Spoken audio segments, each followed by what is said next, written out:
I fear the ignorance and power of the US, and the fact that it has quite suddenly become one of the most decadent societies on the face of the earth. The body of a great dead, candied child, yet not dead, full of immense, uncontrolled power. Crazy.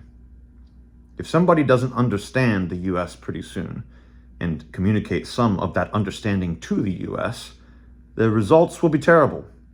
It is no accident that the US endowed the world with the bomb.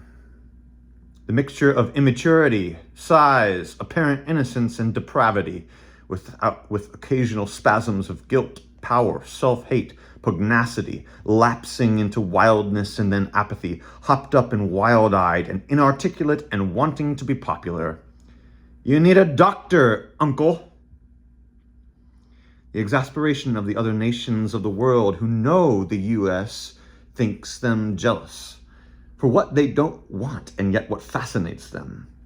Exasperation that such fools should be momentarily kings of the world. Exasperation at them for missing their great chance. This everyone finds unforgivable, including America itself. And yet what held the US back was a spasm of that vestigial organ called conscience. Unfortunately, not a sufficiently educated conscience. The conscience of a 10-year-old boy, unsure of his parents' standards, not knowing where approval or disapproval might come from.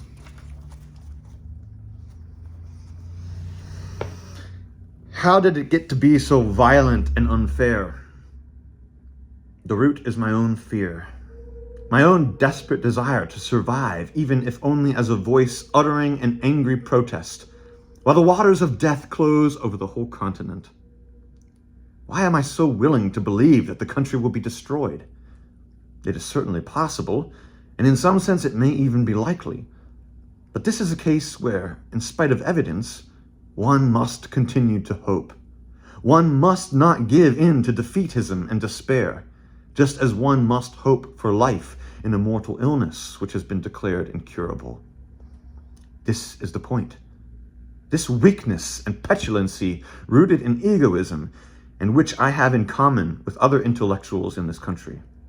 Even after years in the monastery, I have not toughened up and got the kind of fiber that is bred only by humility and self-forgetfulness.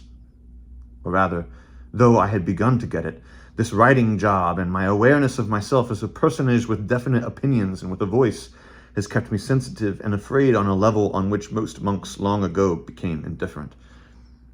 It is not good to be indifferent to the fate of the world on a simply human level. So I am concerned, humanly, politically, yet not wisely. Nor am I really pure enough and humble enough to make a Christian protest.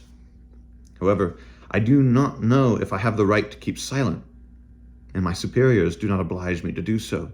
They leave me the power to express myself in writing and in personal contacts with men from the outside world. I am always too vehement. Bitterness can do no good at a time like this.